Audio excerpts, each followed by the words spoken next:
Terima kasih Miss Devi. Bisa terdengar suara saya, Miss? Ya Pak, jelas sekali. Jelas, oke ya. Silakan. Oke. Selamat pagi Bapak Ibu, orang tua siswa atau wali dari siswa baru kelas 10 ya, SMA Kristen Sunudia.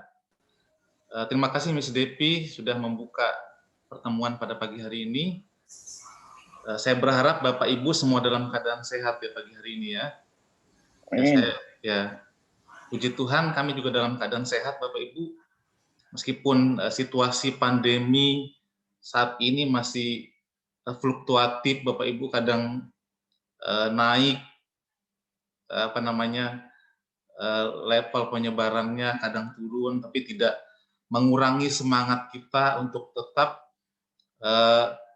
membawa anak-anak kita maju di dalam pendidikan mereka, dan kita berharap mereka tidak akan ketinggalan Bapak Ibu di dalam mereka mempersiapkan diri mereka di sekolah dalam hal pelajaran mereka, meskipun di situasi pandemi yang masih tidak menentu saat ini. Ya. Kemudian pada pagi hari ini saya juga mengucapkan terima kasih atas kesediaan Bapak Ibu untuk meluangkan waktu, memenuhi undangan yang sudah kami sampaikan dalam rangka sosialisasi program SMA Kristen Sunudia untuk tahun pelajaran 2021-2022 ini nanti Bapak Ibu. Sekali lagi terima kasih, karena ini bagi kami Bapak Ibu suatu momentum, kesempatan untuk bisa membangun silaturahmi, koordinasi yang baik dengan Bapak Ibu, karena bagaimanapun kami menyadari bahwa kiprah kami, peran kami di dalam dunia pendidikan di sekolah tidak akan bisa berjalan dengan baik, dengan maksimal tanpa dukungan dan kerjasama yang baik dengan Bapak Ibu sebagai orang tua siswa. Jadi kami sangat menghargai, mengapresiasi sekali Bapak Ibu begitu antusias untuk bisa mengikuti sosialisasi pada pagi hari ini sebagai bentuk kerjasama kita di dalam mengembangkan pendidikan khususnya untuk anak-anak kita kelas 10 Bapak Ibu tahun pelajaran 2021-2022 ini. Baik Bapak Ibu, sebelum kita memulai sosialisasi ini, saya akan pimpin kita dalam doa dulu Bapak Ibu. Kita berdoa secara Kristiani Bapak Ibu. Saya pimpin dalam doa. Terima kasih Tuhan Yesus, kami mengucap syukur pagi hari ini karena anugerah Tuhan kami boleh menikmati hari yang baru pada pagi hari ini dan bersyukur untuk kesehatan kekuatan yang Tuhan berikan bagi kami. Meskipun saat ini pandemi masih melanda negeri kami dan dalam keadaan yang penuh ketidakpastian, tapi kami percaya Tuhan masih memberikan kami kekuatan untuk tetap ada sebagaimana kami ada saat ini, dan Tuhan memiliki rencana supaya di tengah-tengah situasi seperti ini kami pun tetap mengandalkan Tuhan, tetap percaya bahwa Tuhan yang memimpin dan memelihara kehidupan kami. Dan saat ini kami akan melaksanakan sosialisasi untuk program-program SMA Kristen Sunudia di tahun pelajaran 2021-2022. Kiranya Engkau yang memberkati kegiatan ini ya Tuhan, memimpin dari awal, pertengahan sampai akhir, memberikan kesehatan, kekuatan bagi kami, memberkati juga peralatan yang kami pakai supaya bisa mendukung kegiatan ini bisa berjalan dengan lancar, dan memberikan juga kesehatan kekuatan bagi semua orang tua siswa kami, supaya mereka juga bisa mendengarkan dan mengikuti kegiatan ini dengan baik, dan bisa menerima informasi secara utuh dari apa yang kami sampaikan dalam sosialisasi ini. Terima kasih Bapak di surga, kami serahkan waktu ini ke dalam tangan Tuhan. Di dalam nama Yesus kami berdoa dan mengucap syukur. Amin. Oke Bapak Ibu, untuk memulai sosialisasi pada pagi hari ini, saya akan share Bapak Ibu slide untuk membantu Bapak Ibu juga untuk bisa mengikuti hal-hal yang saya sampaikan di dalam pertemuan pada pagi hari ini. Saya akan buka dulu filenya.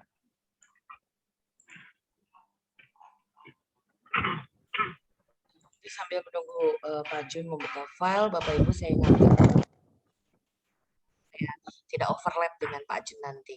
Mungkin kalau ada pertanyaan akan diberikan kesempatan oleh Pak Jun secara khusus. Terima kasih. Bapak Ibu, sebentar saya akan kirim link daftar hadir Bapak Ibu ya di kolom chat. Minta tolong nanti Bapak Ibu sebelum berakhir nanti meeting kita bisa mengisi daftar hadir yang kami nanti lampirkan di kolom chat. Sebentar Bapak Ibu.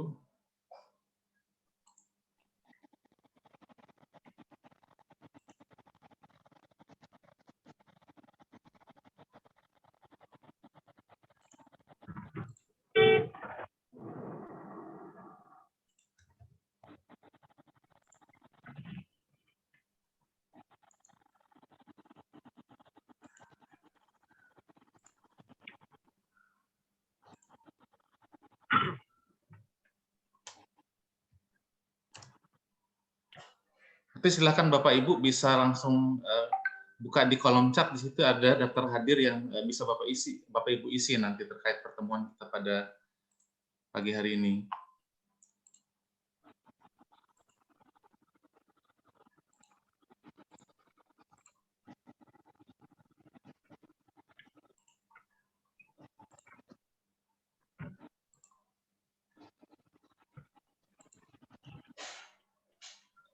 Apakah bisa terlihat Bapak Ibu?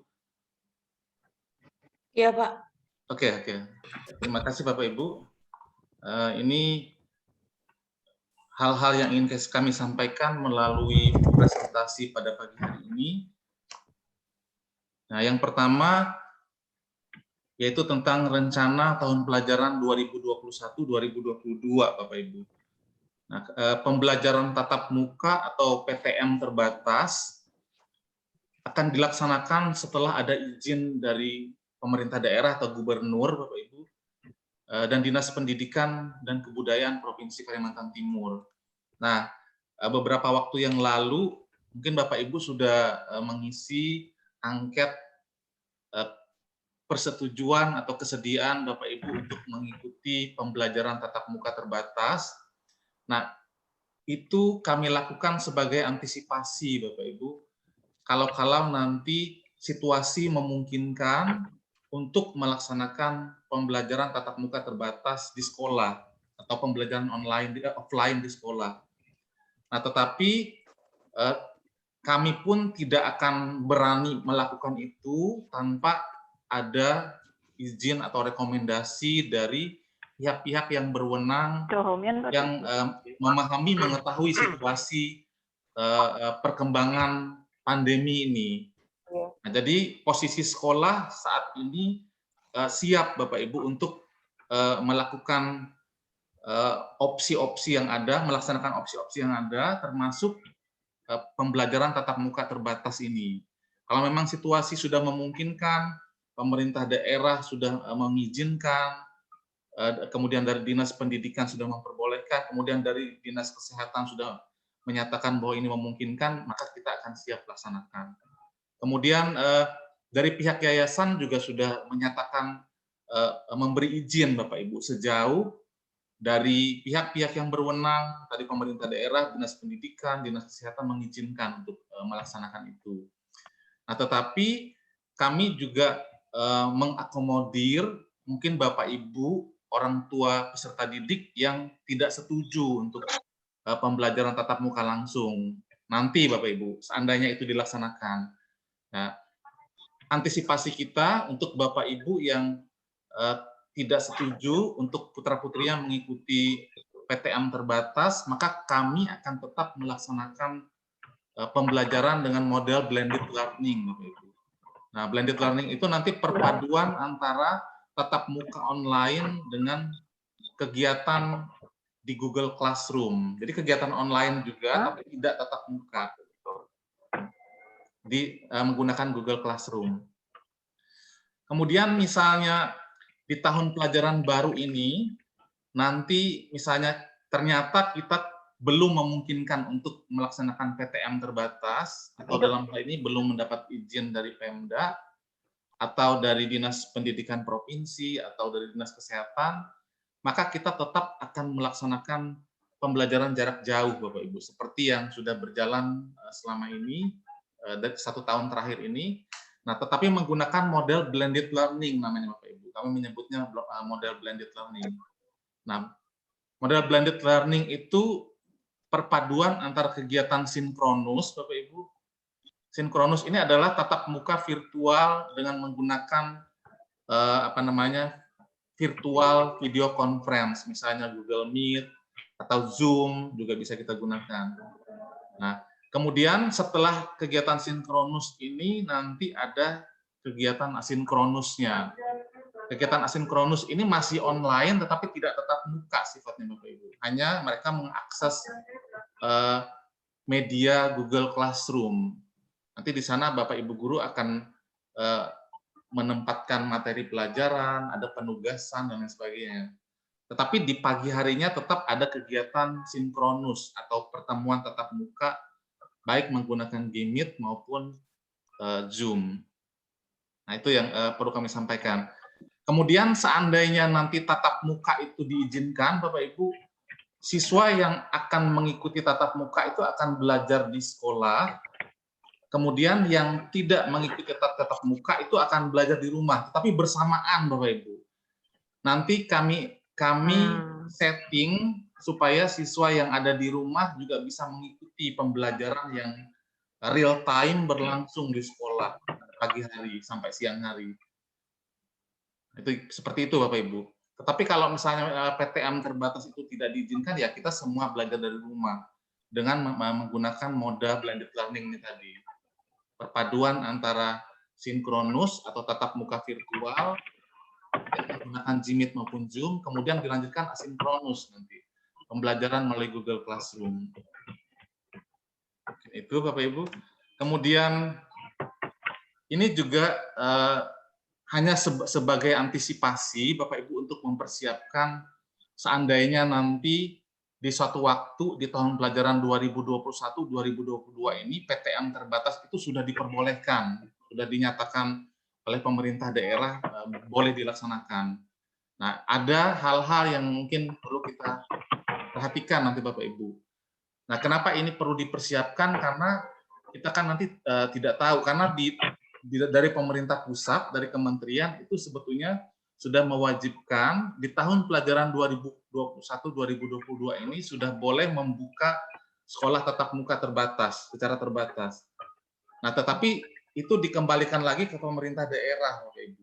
Apakah pemerintah daerah melihat situasi nanti di daerah masing-masing itu memungkinkan untuk melaksanakan pertemuan tatap muka terbatas, tentu dengan standar yang ketat, dengan pengawasan yang ketat.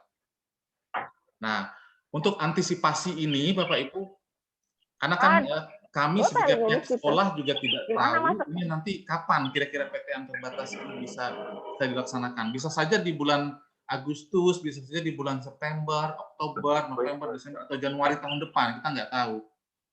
Tergantung nanti seperti apa kebijakan dari pemerintah daerah maupun dinas pendidikan provinsi.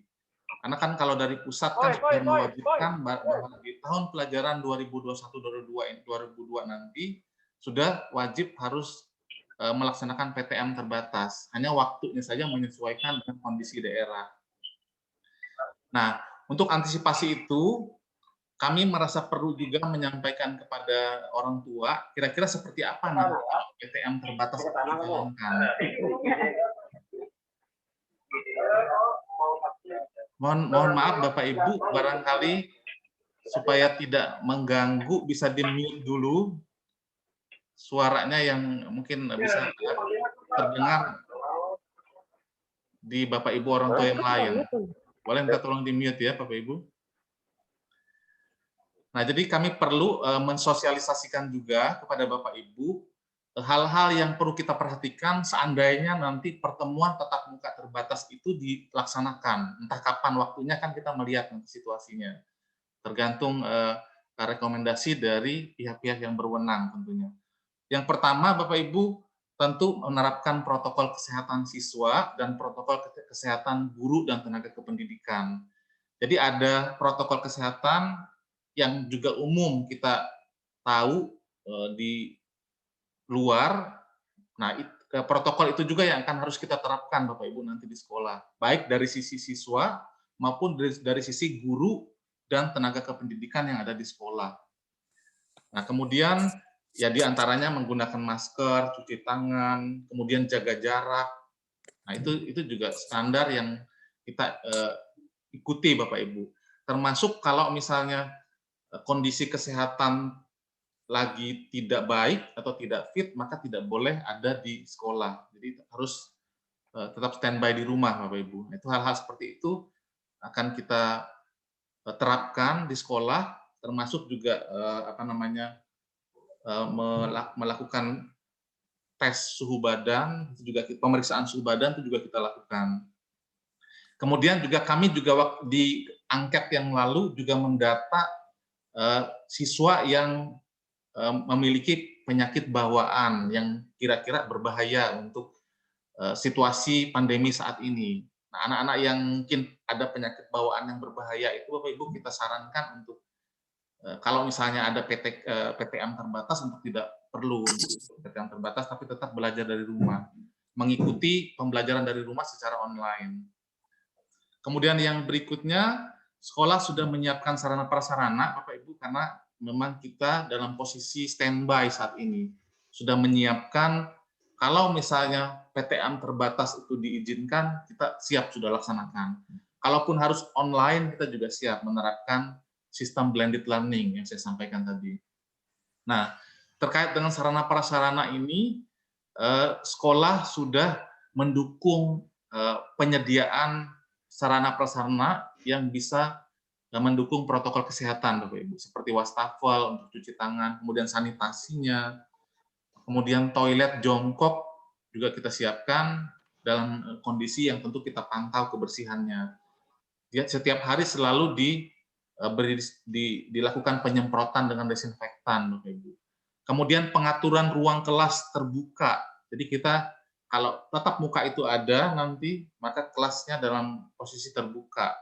Dan kita tidak akan menyalakan AC, tetapi ruang kelasnya baik pintu, jendela semua dibuka. Kemudian maksimum 15 tempat duduk dengan jarak minimum 1,5 meter. Ini sesuai dengan standar yang ditetapkan oleh Kementerian Pendidikan, Kementerian Kesehatan, kemudian juga kementerian-kementerian yang lain yang kemarin sudah menerbitkan peraturan 3 menteri, Bapak Ibu. Kemudian kita juga menyiapkan termogan, kemudian hand sanitizer, spanduk yang mewajibkan bahwa area itu adalah area yang wajib masker, kemudian poster-poster peringatan untuk jaga jarak, kemudian tanda penunjuk arah juga kita siapkan, Bapak Ibu. Jadi siswa yang datang itu tidak boleh bersamaan arah atau jalurnya dengan siswa yang pulang. Jadi kami bikin koridor sendiri, kami menyediakan jalur sendiri, sehingga tidak ada kerumunan dan memastikan bahwa siswa akan mengikuti standar protokol kesehatan yang ada untuk jaga jarak. Ya. Kemudian tanda-tanda penunjuk untuk toilet dan lain-lainnya juga kami siapkan. Kemudian berikutnya sekolah juga menyiapkan tim Satgas COVID, Bapak Ibu, yang terdiri dari unsur guru, tenaga kependidikan, bekerja sama dengan Puskesmas Kecamatan Samarinda Kota. Jadi guru juga kita persiapkan untuk mereka menjadi bagian dari tim satuan tugas COVID-19 di sekolah.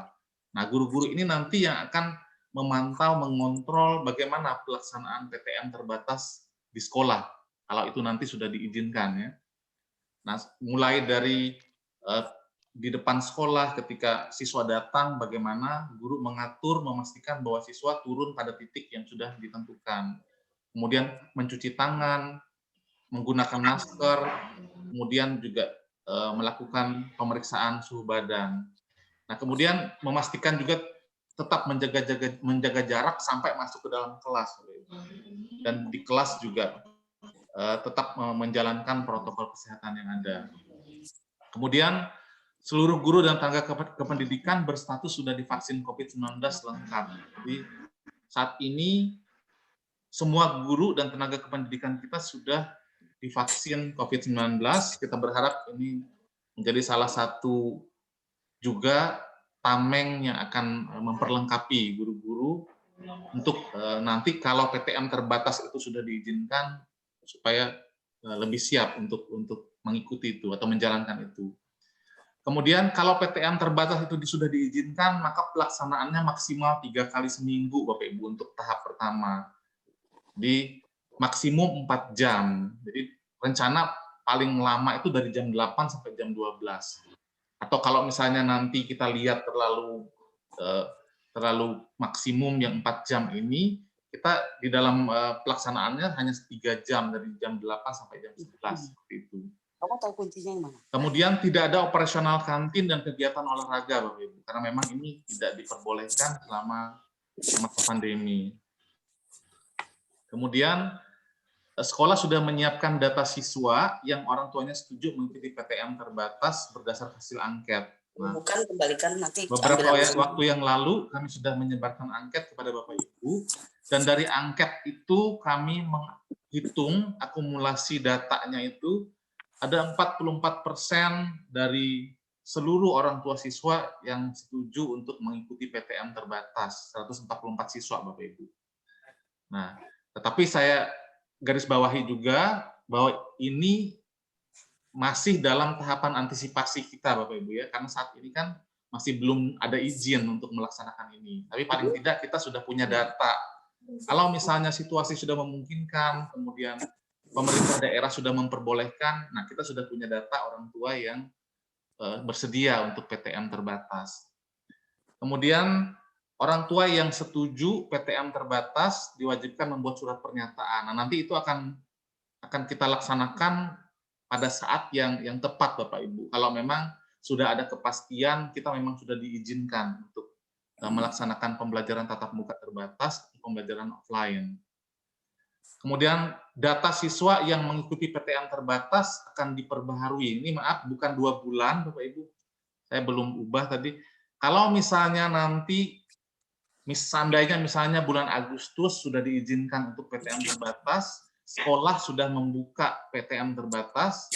Nah, kalau misalnya awalnya putra-putri Bapak Ibu atau Bapak Ibu tidak setuju untuk ikut PTM terbatas ini dan memilih online misalnya. Tetapi dalam 1 minggu berjalan, mungkin Bapak Ibu berubah pikiran karena melihat situasinya memungkinkan, Bapak Ibu mengusulkan kepada sekolah untuk ikut bergabung ke kegiatan PTM terbatas di sekolah misalnya. Itu akan bisa kita akomodir Bapak Ibu, tetapi kami juga akan melihat nanti kira-kira kuotanya yang untuk di sekolah ini memungkinkan tidak. Karena kan untuk di SMA ini ketentuan dari pemerintah itu maksimal 18 orang dalam satu kelas, Bapak Ibu. Nah, di Sunodia sendiri kita menetapkan 15 saja. Jadi kalau masih memungkinkan di dalam kuota itu yang kita akan fasilitasi. Tidak harus menunggu 2 bulan, mungkin 1 minggu pun sudah oke, Bapak Ibu. Nah, tapi itu wacana atau rencana kalau ini sudah diizinkan, Bapak Ibu, ya. Sekali lagi itu saya garis bawahi. Nah, kemudian yang berikutnya, awal masuk sekolah tahun pelajaran 2021-2022 yang awalnya dimulai tanggal 12 Juli, nah seyogianya kan minggu depan, Bapak Ibu, hari Senin, diundur menjadi tanggal 19 Juli, Bapak Ibu, tahun 2021. Nah, alasannya karena mulai tanggal 8 lusa, Bapak Ibu, besok, ini guru rencananya akan melaksanakan kegiatan pelatihan atau in-house training terkait dengan kurikulum Merdeka Belajar.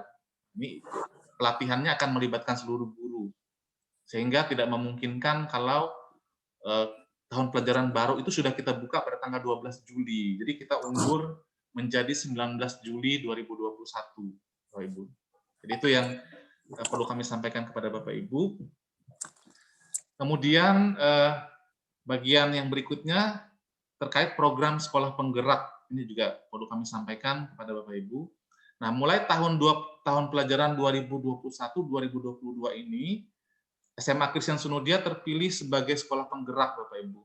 Jadi ini satu satu prestasi juga bagi sekolah ketika secara nasional kita terpilih untuk menjadi penyelenggara atau pilot project atau percontohan untuk melaksanakan kurikulum baru, yaitu yang namanya kurikulum Merdeka Belajar, Bapak Ibu. Nah, khusus untuk siswa baru kelas 10, nah ini juga menjadi alasan kenapa secara khusus Bapak Ibu orang tua siswa kelas 10 kami undang secara khusus di grup ini, di Zoom ini. Tidak mengikut sertakan orang tua kelas 11 dan 12 karena supaya fokus Bapak Ibu, kami juga menjelaskan mengenai kurikulum baru, kurikulum Merdeka Belajar yang kita ditunjuk sebagai sekolah yang pertama sebagai contoh untuk melaksanakan kurikulum ini. Nah, namanya kurikulum Merdeka Belajar, Bapak Ibu. Nah, nanti yang putra-putri Bapak Ibu akan menjadi bagian dari percontohan ini untuk kurikulum baru ini, Bapak Ibu. Nah, kemudian perlu saya sampaikan juga esensinya apa sih sebenarnya Bapak Ibu kurikulum Merdeka Belajar ini yang akan sekolah terapkan di tahun pelajaran baru ini, dan nanti putra-putri Bapak Ibu lah yang menjadi nanti subjeknya di dalam kurikulum ini, penerapan kurikulum ini. Nah, esensinya adalah pembelajaran dirancang dan dilaksanakan sesuai kemampuan, karakteristik, bakat, dan minat siswa untuk mencapai tujuan pembelajaran. Jadi ini poin pentingnya Bapak Ibu di dalam kurikulum ini. Kurikulum ini mengakomodir kebutuhan pembelajaran yang bisa melihat kemampuan siswa itu secara real. Karena kemampuan siswa itu berbeda-beda ya Bapak Ibu ya. Ada yang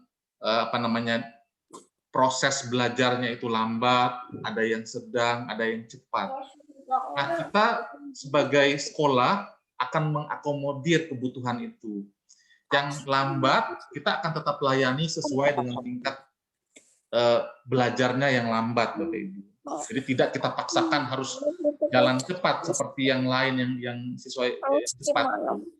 Kemudian yang sedang, yang tinggi juga kita sesuaikan. Tetapi tanpa melakukan tanpa mengedepankan eksklusivitas. Jadi tetap membaur siswa-siswa sehingga mereka tidak merasa bahwa kemampuan mereka yang berbeda-beda menjadi alasan untuk mengkotak-kotakan mereka. Tidak, tetap mereka harus dibaurkan.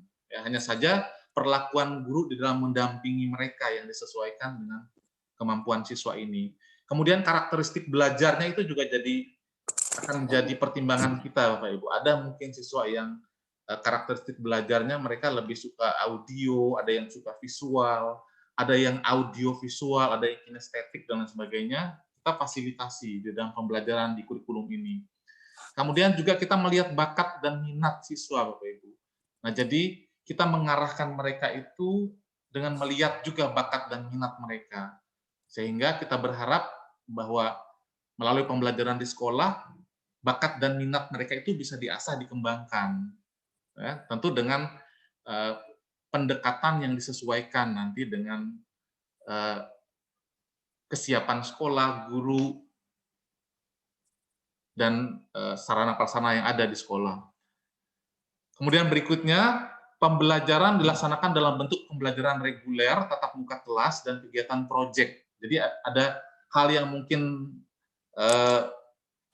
perlu penekanan juga Bapak Ibu di dalam kurikulum yang baru ini, yaitu ada pembelajaran reguler dan kegiatan proyek. Jadi ada dua kegiatan utama ini Bapak Ibu. Kegiatan reguler itu ya pembelajaran di kelas Bapak Ibu, yang nanti orientasinya adalah untuk meningkatkan kompetensi siswa. Tetapi ada juga kegiatan proyek Bapak Ibu. Kegiatan proyek itu kegiatan di luar kelas yang nanti merupakan kolaborasi antar mata pelajaran. Nah, tetapi ada tema-temanya nanti Bapak Ibu. Ada tema-tema yang harus mereka kerjakan, harus mereka laksanakan di dalam proyek itu. Nah, proyek ini adalah kegiatan kolaborasi, jadi kelompok. Karena mereka juga dilatih untuk punya kemampuan berkolaborasi. Nah, tetapi di kegiatan proyek ini juga mereka diarahkan untuk mencapai tujuannya, yaitu profil pelajar Pancasila, Bapak Ibu. Profil pelajar Pancasila itu ada indikator-indikatornya, diantaranya beriman, bertakwa kepada Tuhan Yang Maha Esa, kemudian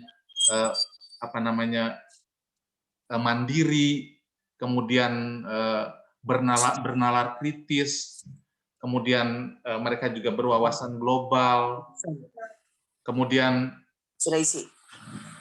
Mereka juga bisa mengikuti perkembangan Bapak Ibu di dalam proses belajar itu, maupun ketika mereka nanti akan menyelesaikan studi di sekolah. Jadi mereka bisa berkiprah di masyarakat, bisa berkiprah di perguruan tinggi dengan baik, dengan sebaik-baiknya, dengan apa yang sudah mereka dapat selama pembelajaran di sekolah. Kemudian khusus kelas 10 tahun pelajaran 2021-2022 ini, nah penjurusan itu belum final Bapak Ibu.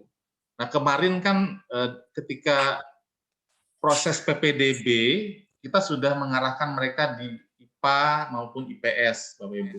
Nah tetapi kita diberi semacam kelonggaran di kurikulum baru ini yang akan kita laksanakan tahun ini, bahwa itu tidak bersifat final untuk anak-anak kita yang kelas 10 ini. Mereka masih dimungkinkan untuk, kalau memang nanti ternyata mereka lebih memilih di IPS, atau ternyata setelah berjalan 1 tahun ini mereka lebih cocok di IPA, itu masih dibuka. Jadi ada kelonggaran. Nah, terkait dengan kelonggaran itu, mungkin ada sedikit hal yang mungkin perlu kami sampaikan kepada Bapak Ibu. Nah, untuk kelas 10 ini meskipun kemarin sudah kita pisah jurusannya itu di MIPA maupun IPS, tetapi yang di MIPA masih kita fasilitasi untuk tetap ada pembelajaran IPS-nya Bapak Ibu. Tetapi itu pembelajaran yang tidak kita prioritaskan Bapak Ibu, tapi tetap ada. Jadi untuk mengantisipasi kalau nanti mereka merasa tidak mampu di IPA, mereka tetap bisa pindah ke IPS dan mereka sudah mengikuti IPS itu di pembelajaran kelas 10. Nah, yang kelas 11 IPA juga, kelas 10 IPA juga sama. Nah, kalau mereka ternyata tidak mampu di IPA mau pindah ke IPS, mereka juga sudah disiapkan untuk pindah ke IPS. Yang IPA yang IPS juga sama. Ternyata mereka kurang cocok di IPS mau di IPA dan kemampuannya bisa di IPA. Jadi mereka boleh. Nah, makanya di IPS tetap kita ada pelajaran IPA, Bapak Ibu. Di IPA juga ada pelajaran IPS. Nah, tetapi mungkin Bapak Ibu bertanya-tanya seperti apa bukunya. Karena kemarin kan mereka sudah beli buku IPA dan buku IPS. Nah, tidak masalah Bapak Ibu tetap aja itu. Nah, untuk yang jurusan MIPA, untuk bisa mereka belajar IPS, nanti sekolah akan siapkan sumber belajarnya. Tidak perlu membeli buku lagi. Tetap pakai siapkan buku jurusan IPA saja, tapi nanti sekolah yang memfasilitasi sumber belajarnya atau bukunya yang bisa mendukung untuk yang IPS. Kemudian yang IPS juga sama. Tetap kita fasilitasi sumber belajarnya atau bukunya yang bisa mendukung mereka belajar IPA. Kalau nanti di pertengahan mereka ternyata menyadari bahwa oh ternyata saya lebih pas di IPA ini. Nah, itu Bapak Ibu. Nah, kebijaksanaan ini oleh pemerintah itu didasari oleh pengalaman Bapak Ibu beberapa tahun ini, bahwa kelas 10 itu sebetulnya belum siap kalau harus permanen dijuruskan. Mereka kan baru lulus dari SMP yang belum punya pengalaman untuk memilih jurusan, Bapak Ibu, peminatan. Dan mereka mungkin belum punya gambaran ketika nanti mau lulus dari SMA itu mau kuliah di bidang apa, mau menekuni jurusan apa, belum ada terpikir. Jadi di kelas 10 inilah nanti mereka diberi kesempatan untuk mempersiapkan itu. Tentu melalui diskusi dengan orang tua, diskusi dengan guru BK di sekolah, dengan pihak sekolah. Dan mereka juga bisa merasakan nanti ketika pembelajaran, oh ternyata selama 1 tahun saya belajar ini ternyata saya lebih pas di IPA atau lebih pas di IPS.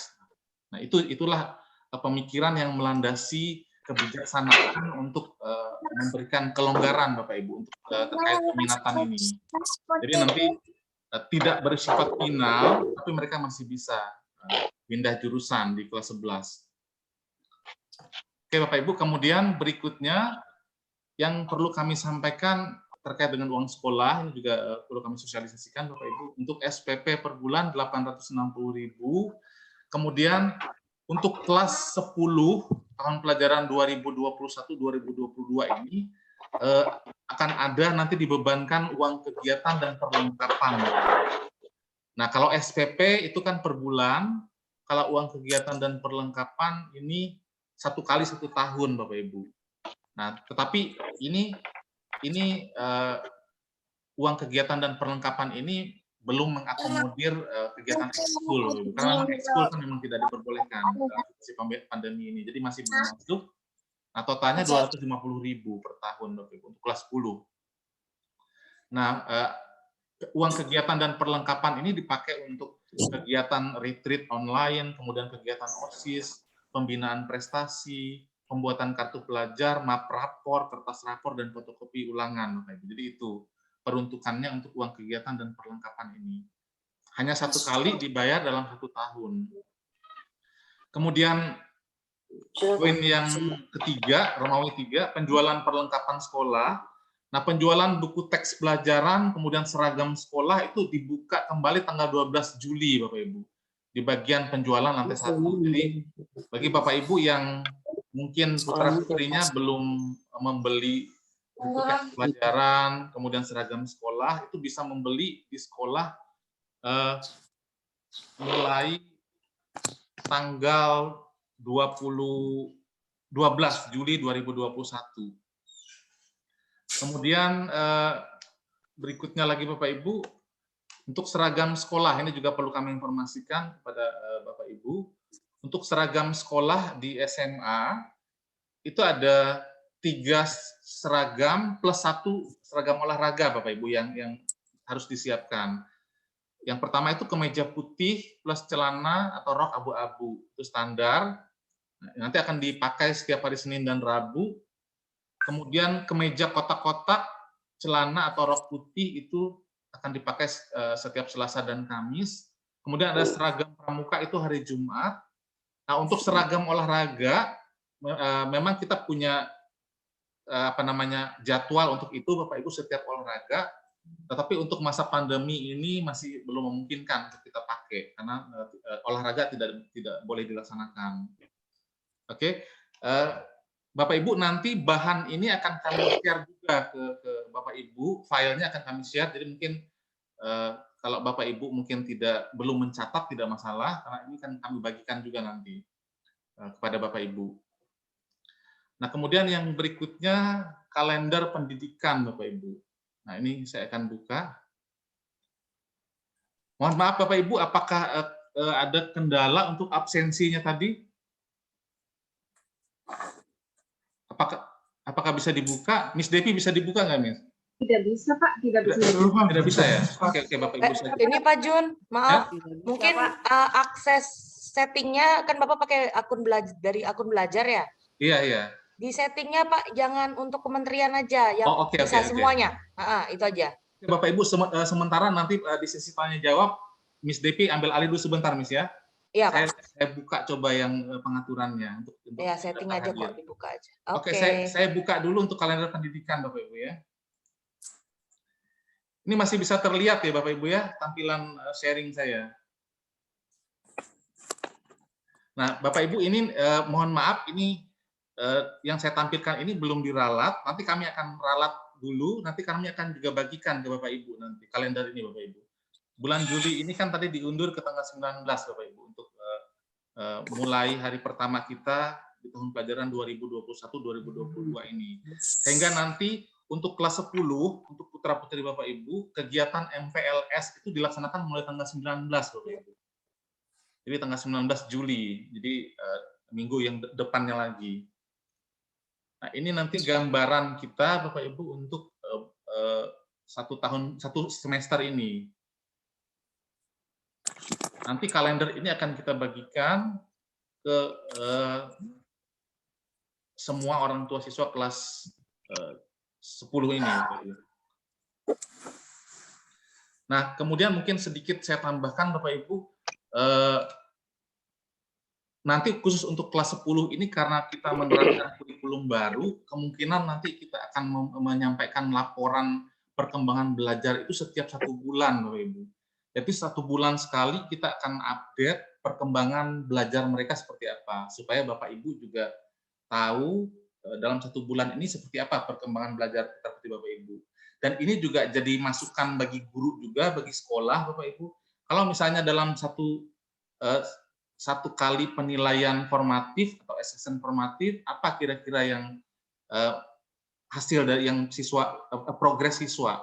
Nah, itu jadi masukan bagi guru kalau misalnya ternyata pencapaiannya itu kurang atau rendah, berarti guru bisa introspeksi di situ Bapak Ibu. Jadi setiap bulan itu bisa introspeksi nanti di mana hal-hal yang kurang yang mungkin harus dibenahi baik oleh guru, oleh sekolah maupun oleh siswa juga dan orang tua mungkin yang membantu memfasilitasi di rumah.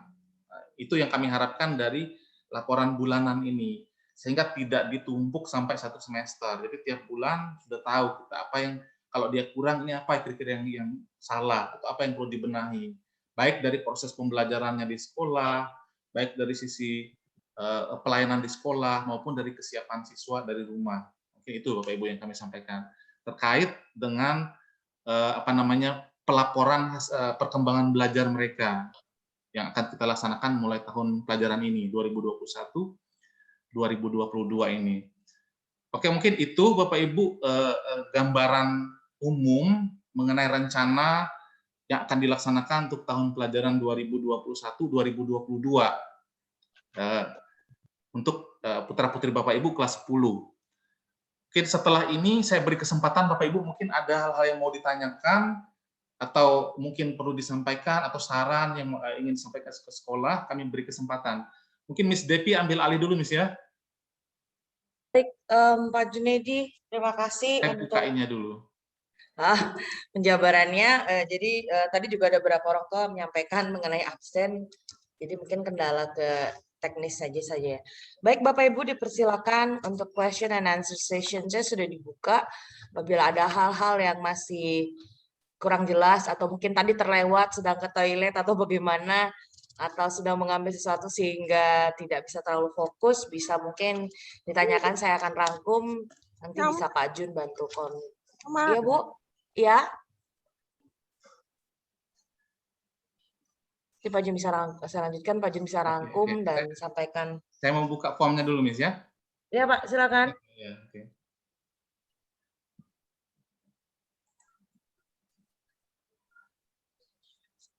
Silakan Bapak Ibu mengenai persiapan, mungkin seragam atau yang lain-lainnya bisa ditanyakan. Selamat pagi Bu Dermes. Iya, selamat pagi Ibu. Saya mahasiswa murid dari Yurika. Iya. Ya, mengenai sistem pembelajaran yang akan direncanakan untuk tatap muka nanti. Iya Bu. Kalau kita lihat kan sekarang penularannya ini masih, ya. Kemungkinan Satgas dan tim dari sekolah harus memikirkan karena sekarang kan pemerintah pun sudah menyarankan untuk sirkulasi udara yang bagus untuk di ruangan tertutup. Dipikir karena memikirkan udara di ruang sekolah itu kan menggunakan AC. Iya Bu. Ya, nah berarti sirkulasi udara di ruangan kelas itu juga harus menjadi pertimbangan pada saat nanti tatap muka. Itu poin yang pertama, Miss Jati. Iya, itu yang masukan dari kami. Kemudian mobilitas. Mobilitas guru, pekerja, staf sekolah sampai ke security, ke cleaning service, itu yang jadi concern kami.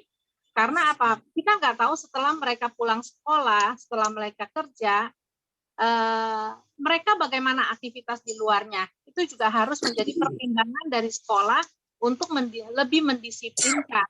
Karena varian-varian sekarang ini penularannya masih kita tidak benar-benar kita tidak tahu penularan yang begitu cepat, sehingga ini yang harus menjadi concern kita.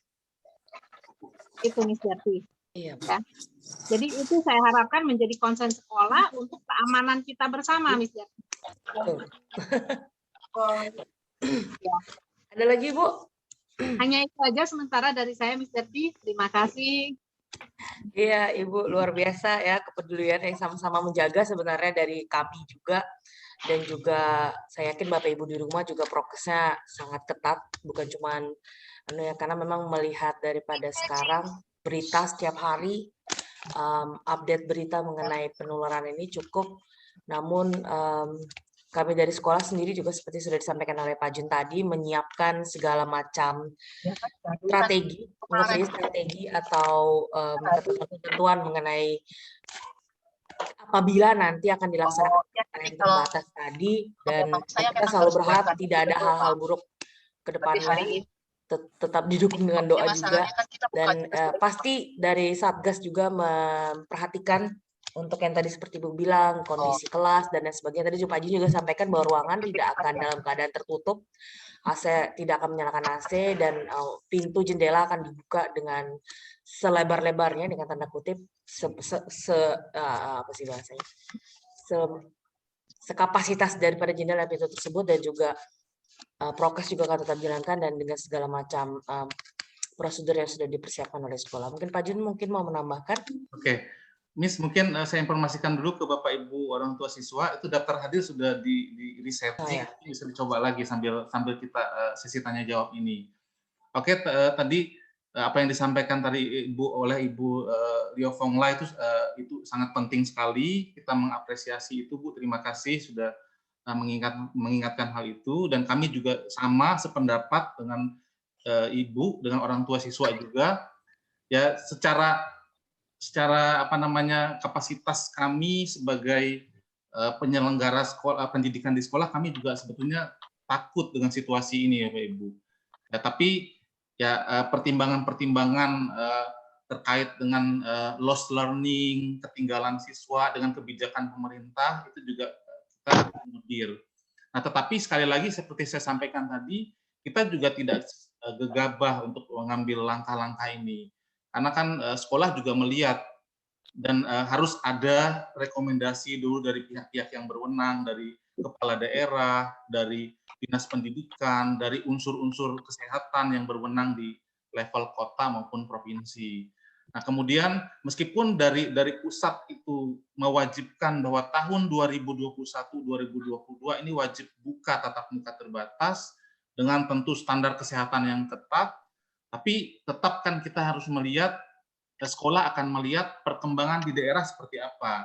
Apakah, saya rasa sih pemerintah daerah, dinas pendidikan itu juga tidak akan gegabah.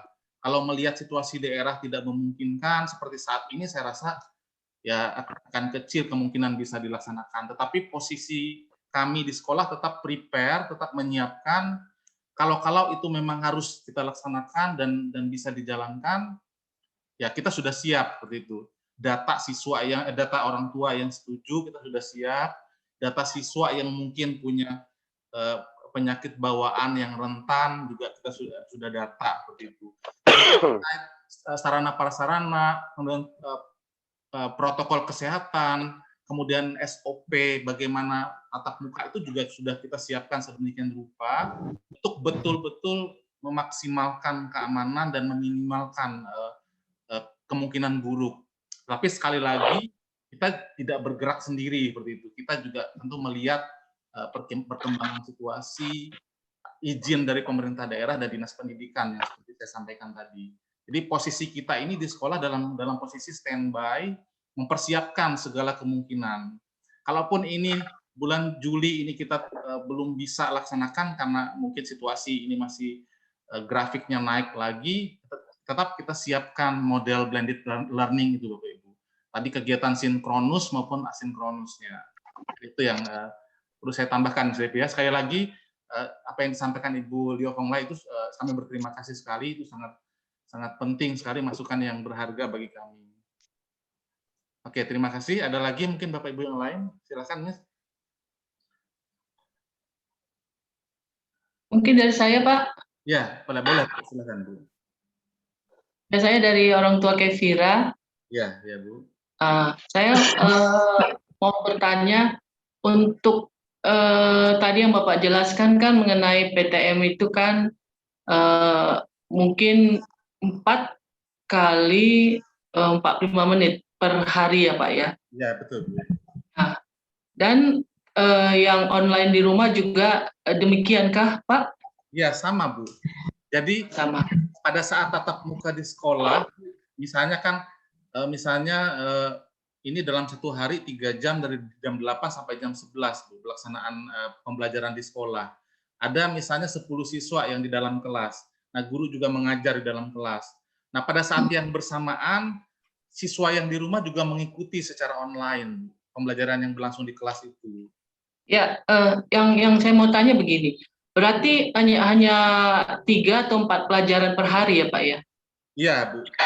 Kita sudah setting jadwalnya supaya bisa terakomodir sesuai dengan waktu itu. Waktu 3 sampai 4 jam tadi maksimal dalam satu hari. Nah, sisanya kita manfaatkan dengan kegiatan asinkronus Bapak Ibu yang ada di Google Classroom nanti. Google Classroom. Ya, Maksud saya begini Pak, dengan waktu yang sangat minimal itu, apakah bisa tersampaikan ilmu yang diberikan ke anak-anak itu dalam apa ya? Mereka ini kan sudah SMA begitu ya. ya. Maksud saya saya kan sudah pengalaman di sekolah sebelumnya itu, kebanyakan itu guru-guru itu malas untuk Zoom gitu ya, sehingga mereka hanya mengasih di Google Class gitu tanpa ada penjelasan yang maksimal ke anak-anak. Apalagi ini sudah di masa SMA gitu Pak. Betul Bu, saya mengerti yang Ibu maksud itu, dan kami mungkin ini perlu saya sampaikan juga ke Bapak Ibu yang lain, memang sudah mempersiapkan kegiatan sinkronusnya Bu. Jadi tidak hanya tahun pelajaran yang akan datang ini aja, sebelumnya sudah kami jalankan juga. Jadi tetap kami laksanakan pembelajaran sinkronus itu meskipun dari rumah, Bapak Ibu. Jadi menggunakan video conference gitu, virtual video conference. Jadi melalui Zoom atau Gmeet, guru tetap mengajar, tetap muka langsung. Jadi tidak dilepas hanya mengerjakan tugas di Google Classroom. Tetap ada kegiatan diskusi, ada pembelajaran secara tatap muka. Jadi seperti belajar di kelas. Hanya saja ini kan medianya kita menggunakan media video conference, bisa Google Meet atau Zoom. Jadi tetap Ya, ada penjelasan. Baik Pak. Terus satu kan, kadang kan guru kan mengasih tugas melalui Google Class ya. Ya, terkadang itu hanya diberi gitu, karena saya sudah pengalaman di sekolah swasta yang lain, hanya diberi tapi tidak pernah dikoreksi, tidak pernah diberi nilai, tidak pernah bagaimana itu bisa didiskusikan begitu, sehingga anak-anak yang tidak mengerti bisa paham melalui penjelasan guru, tidak hanya dikasih tugas tapi tidak ada realisasinya. Betul Bu, saya setuju dengan Ibu. Nah, makanya di sekolah kita juga sudah berjalan untuk antisipasi seperti itu, Bu. Jadi setiap guru ketika ada tugas yang diberikan itu sifatnya harus bersifat pendalaman untuk siswa bisa menguasai kompetensi pelajaran, Bapak Ibu. Jadi tidak hanya dibiarkan berhenti sampai tugas yang mereka kerjakan terus dianggurkan saja, tidak, Bu. Jadi akan ada koreksi dari guru dan akan dibawa lagi masuk ke dalam pembelajaran untuk dibahas lebih lanjut. Jadi kesulitannya apa, mungkin tantangannya apa siswa dalam mengerjakan itu dibawa ke dalam proses pembelajaran sinkronusnya, akan dibahas lagi. Nah, makanya tugas itu kita setting harus tugas yang betul-betul akan meningkatkan penguasaan mereka terhadap pelajaran itu, penguasaan mereka terhadap kompetensi pelajaran itu. Itu yang kita garis bawahi Bapak Ibu dari pembelajaran kita. Jadi harus berorientasi pada pencapaian kompetensi siswa seperti itu. Baik Pak, dari saya cukup. Ya, terima kasih Bu atas masukannya, luar biasa sekali Bu. Ya, terima kasih Bu. Silakan Miss, mungkin ada lagi Miss. Ya Bapak Ibu, ada lagi yang mau mungkin disampaikan, kayak seperti tadi ada Ibu Liong, kemudian Bapak Ibu yang lain yang sudah menyampaikan sedikit. Maaf Bu, mau bertanya. Silakan Ibu. Saya Ibu Cindy, ibunya Noah. Saya mau menanyakan, apabila memang ada onsite dan offsite dan online, ini untuk ulangan maupun UTS ujiannya bagaimana Pak? Ada perbedaan atau apa bagi mereka? Pasti kan keadaan ini kita sudah tahu bagaimana mereka untuk yang online bagaimana, yang nanti di sana bagaimana, merasa tidak adil atau bagaimana Pak? Nah itu aja Pak. Oke Bu. Saya mungkin respon dulu, Miss ya.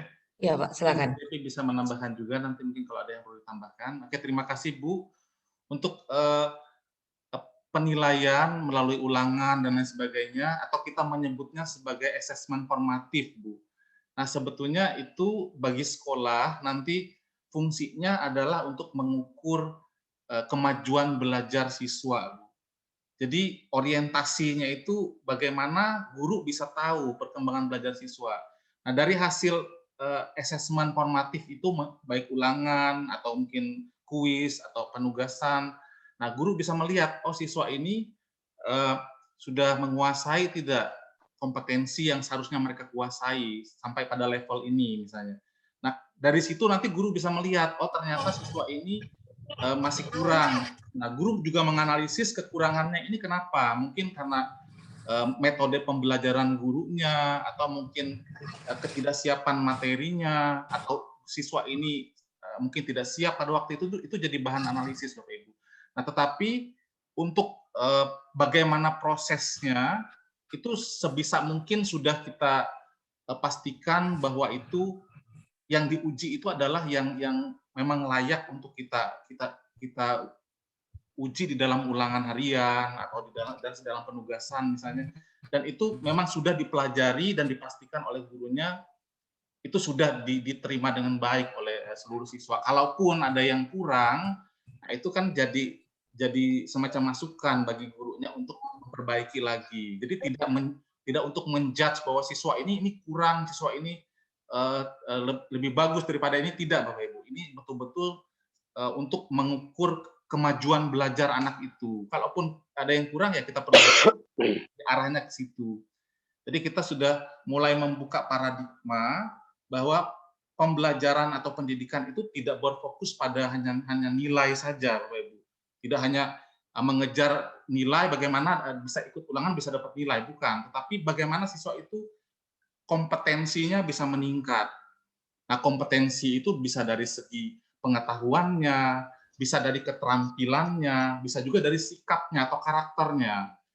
Yang tadi karakternya mungkin belum mandiri, sekarang lebih mandiri, lebih disiplin, lebih bertanggung jawab, dan lain sebagainya. Kemudian dari pengetahuannya juga bisa mencapai pengetahuan yang diharapkan. Nah, kalaupun itu nanti kurang, tidak sesuai, itu akan dievaluasi, ini di mana. Makanya tadi saya sampaikan, kita upayakan untuk laporan itu bisa disampaikan setiap bulan kepada orang tua, supaya orang tua juga tahu progres dari anak-anaknya, dan bisa nanti menganalisa ini kan sekolah pasti akan komunikasikan nanti melalui wali kelas. Ini kurang di sini dalam hal ini mungkin karena ini, jadi bahan evaluasi bersama dengan orang tua siswa. Mungkin seperti itu, Bu. Jadi akan kita sesuaikan, Bu, untuk ulangan itu sesuaikan dengan situasi nanti.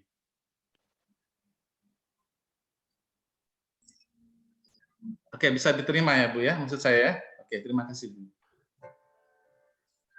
Pak, tanya Pak, untuk pemindahan dari IPS mau ke IPA atau IPA punya mau ke IPS itu berapa lama, Pak?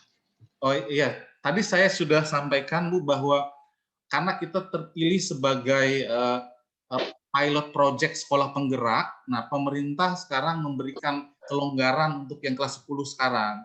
Jadi selama kelas 10 ini, mungkin mereka kemarin kan sudah prepare untuk IPA ya Bu ya. Ternyata di kelas 10 ini setelah sampai akhir tahun, mereka ternyata merasa lebih cocok di IPS, nggak bisa pindah ke IPS. Bu.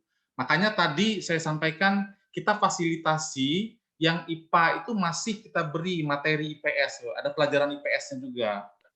Supaya mereka kalau pindah nanti di kelas 11 ke jurusan IPS, mereka tidak ketinggalan dasarnya di kelas 10.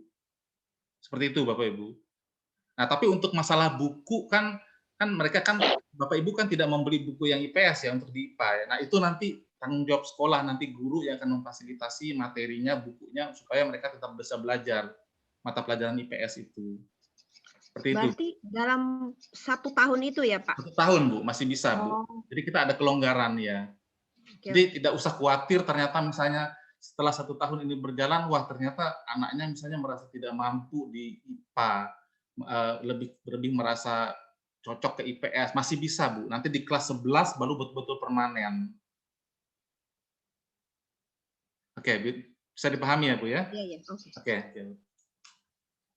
Ya Bapak Ibu, ada lagi yang mau mungkin walaupun nanti sebenarnya setelah ini nanti kan Bapak Ibu ada masuk ke grup-grup dengan pendamping kelas. Jadi guru-guru pendamping kelas nanti mungkin bisa bertanya lagi. Namun apabila lebih baik kan sometimes lebih dijawab secara langsung lebih nyaman gitu kan. Tapi nanti masih bisa dibuka kemungkinan kesempatan untuk bertanya di grup-grup kecil tersebut nanti bersama dengan guru yang ada di situ. Nanti guru tersebut juga akan menyampaikan ke sekolah supaya mendapat respon yang baik dan sepantasnya. Ada lagi Bapak Ibu? Untuk absen apakah masih ada yang belum bisa akses? Tadi barusan ada sih Pak yang WA saya Pak. Masih belum bisa infonya, tapi Bu Dwi bilang sudah bisa. Mungkin Bapak Ibu yang lain, apakah sudah bisa diakses absennya? Udah bisa. Oke. Bisa, Bu. Oh, oke. Terima kasih atas responnya. Miss, saya sedikit menambahkan mungkin Miss. Iya Pak, silakan. Mengenai MPLS tadi, jadi MPLS itu atau pengenalan lingkungan sekolah itu nanti rencananya kita setting online Bapak Ibu. Karena mengingat situasi ini kan masih belum memungkinkan untuk itu. Jadi online intinya dari kegiatan PLS atau pengenalan lingkungan sekolah itu nanti kita ingin mengenalkan sekolah Bapak Ibu, lingkungan sekolah, sistem belajar di sekolah supaya mereka nanti ketika masuk di tahun pelajaran baru sudah mulai pembelajaran, mereka sudah memahami hal-hal yang mereka harus pahami. Bagaimana sistem pembelajarannya dan lain sebagainya. Jadi itu yang mau kita persiapkan, termasuk nanti model pembelajaran yang akan diterapkan di SMA seperti apa. Karena ini kan sedikit berbeda mungkin dengan di SMP, karena sudah ada mata pelajaran yang sifatnya spesifik atau khusus di SMA. Nah, mungkin itu Bapak Ibu. Jadi nanti rencananya tanggal 19 kita laksanakan secara online. Nah, untuk teknisnya nanti akan kita sampaikan pengumuman-pengumuman melalui grup dengan siswa Bapak Ibu. Jadi nanti ada guru-guru pendamping yang akan kita siapkan untuk bergabung atau membuat grup dengan siswa kelas 10, mungkin dalam beberapa hari ini, supaya nanti informasi-informasi atau update informasi yang perlu kami sampaikan untuk kelas 10 terkait PLS ini bisa diterima dengan baik oleh siswa. Kemudian juga akan kita komunikasikan juga dengan grup dengan orang tua siswa kelas 10, seperti itu Bapak Ibu. Silakan Miss, atau ada lagi dari orang tua siswa? Ya, silakan Bapak Ibu. Mumpung kita bisa silaturahmi bertemu bersama di sini, temu jumpa. Mau bertanya? Iya, silakan. Dari Steven, orang tuanya Felicia. Baik, Bapak. Saya mungkin terlewat dengar atau sudah dibicarakan atau belum. Tadi sempat ada pertanyaan dari orang tua tentang ventilasi. Nah, apakah filtrasi kayak filter HEPA itu udah masuk dalam SOP-nya pembukaan sekolah? Sudah ada dalam SOP atau belum? Oh, filter udara Pak Jun. Oh ya, oke. Sejauh ini memang belum ada Pak. Cuma dengan masukan Bapak mungkin itu jadi usulan kita ke yayasan. Kalau memang belum ada, saya sangat mendorong sih. Karena sudah dari tahun lalu itu dibahas dan sekarang studinya sudah ada. Bahwa filter ditambah dengan masker itu sangat efektif untuk mencegah penularan indoor.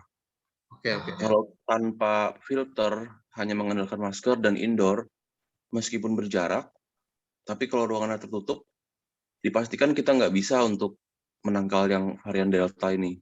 Oke. Memang kan karena varian Delta ini kan infonya lebih ganas ya Pak ya? Iya, lebih mudah menular. Iya, betul. Mereknya sudah banyak sekarang, nggak harus merek Sharp yang mahal, sudah ada merek Samsung atau apapun juga. Ukurannya juga macam-macam sesuai ukuran ruangan. Oh iya. Kalau mungkin kita di Indonesia secara resmi itu sangat lambat ya mengadopsi hal baru. Tapi kalau kantor-kantor swasta itu sudah banyak yang adopsi ini. Iya. Di sini. Oke, Pak. Terima kasih, Pak. Jadi catatan penting, Pak. Ya, terima kasih Bapak. Luar biasa sarannya. Nanti bisa disampaikan langsung ke yayasan untuk penyediaan alat filter udara di ruangan-ruangan sehingga ya. Double protection, Miss, ya, selain masker. Betul, double protection, betul Pak. Terima kasih Bapak Steven. Ya, Bapak Ibu yang lain silakan apabila memang ada saran lagi seperti barusan disampaikan Pak Steven ataupun juga masukan-masukan bagi kami, ya kita berusaha melakukan prevention, pencegahan daripada pengobatan ya, jangan sampai. Dalam nama Tuhan Yesus kita semua sehat sih. Ada lagi?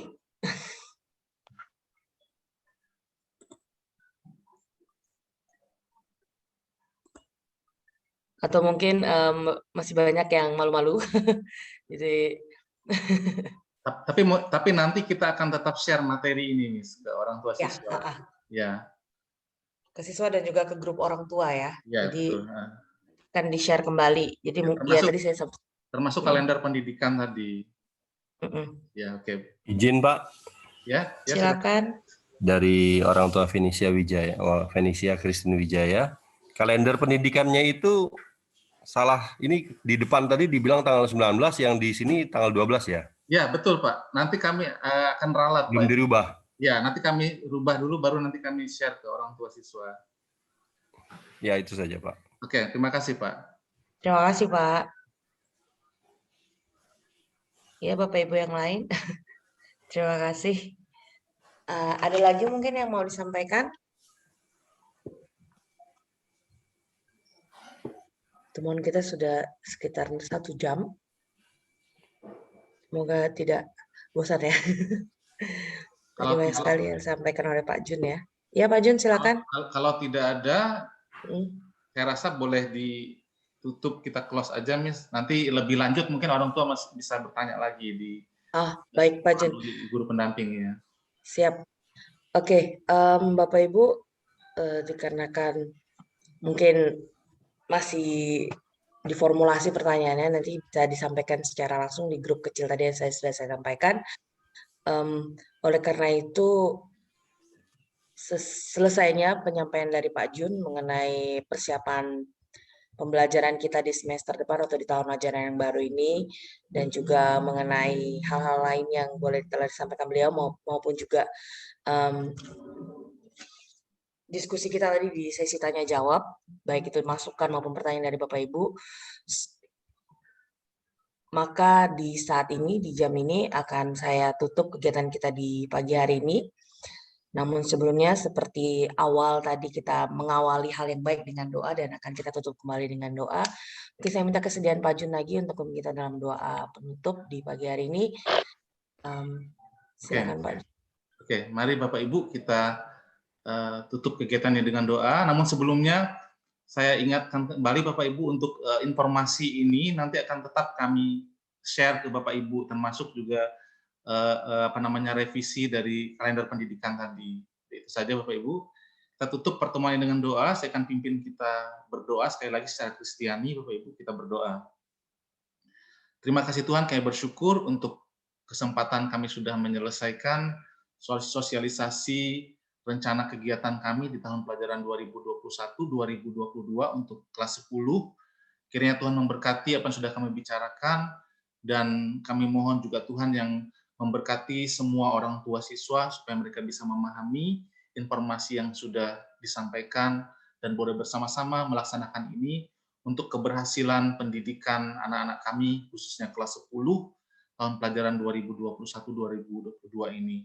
Tuhan beri kekuatan kepada kami, kesehatan dalam menghadapi situasi pandemi saat ini, dan tetap diberikan kekuatan untuk bisa tetap sehat, untuk bisa melanjutkan segala aktivitas kami, namun tetap kami juga waspada, tetap menerapkan protokol kesehatan, tetap memperhatikan kesehatan putra-putri kami. Terima kasih Bapak di surga, Kamu memberkati apa yang sudah kami bicarakan, supaya mendatangkan kebaikan bagi kemajuan pelayanan pendidikan di SMA Kristen Sunudia. Dan semuanya kami lakukan untuk memuliakan nama Tuhan. Terima kasih Bapak di surga, kami mengucap syukur dan kami berterima kasih atas pimpinan dan penyertaan Tuhan. Dalam nama Yesus kami berdoa dan mengucap syukur. Amin. Amin. Terima kasih Pak Jirin untuk kita dalam doa. Bapak Ibu yang masih berkendala dalam mengisi absen nanti akan diupdate lagi. Bisa japri ke Bu Dwi atau ke saya bagi yang punya nomor saya, ataupun karena Pak Jun barusan info masih ada yang belum bisa akses absen ya Pak. Nanti kita update melalui Bu Dwi, Bu. Yes. Baik. Terima kasih. Terima kasih Bapak Ibu semua atas kesediaannya dan untuk hadir di acara kita di pagi hari ini. Seperti doa tadi Pak Jun telah sampaikan bahwa kita selalu berharap bahwa kita semua dalam keadaan sehat dan kita harus yakin Tuhan Yesus pasti melindungi kita. Seperti disampaikan juga oleh tadi Bapak Iman bahwa bukan hanya berat, namun kita berusaha untuk terus menjaga kita, prokes dan lain sebagainya. Terima kasih Bapak Ibu, selamat pagi. Sampai bertemu kembali di lain kesempatan. Pak Junaidi juga luar biasa tadi penyampaiannya. Terima kasih. Dan silakan Bapak Ibu boleh meninggalkan Zoom meeting ini. Nanti ya, informasi selanjutnya atau ada update informasi akan disampaikan secara langsung oleh Bu Dwi ataupun di grup kelas tadi. Terima kasih Bapak Ibu, sampai jumpa kembali. Tuhan Yesus berkati. Terima kasih, Pak Jun. Terima kasih, Tuhan berkati semua. Terima Baik, kasih, Tuhan berkati. Tuhan berkati semua. Berkati. Sehat selalu. Amin. Amin.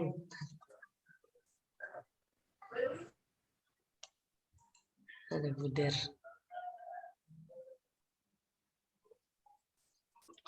Pak Jun masih share screen ya? Siap.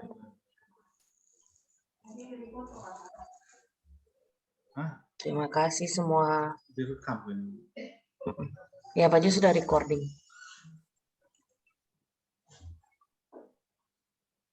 Saya tutup ya, Miss ya. Baik, Pak Jun, Bapak Ibu, sekali lagi terima kasih atas kehadirannya. Tuhan Yesus berkati semua. Tetap sehat selalu ya, Pak Jun juga dan guru-guru yang lain. Oke, Bu. Miss. Terima kasih, Pak. Terima kasih, Bu. Tuhan memberkati semua, tetap sehat Bapak Ibu.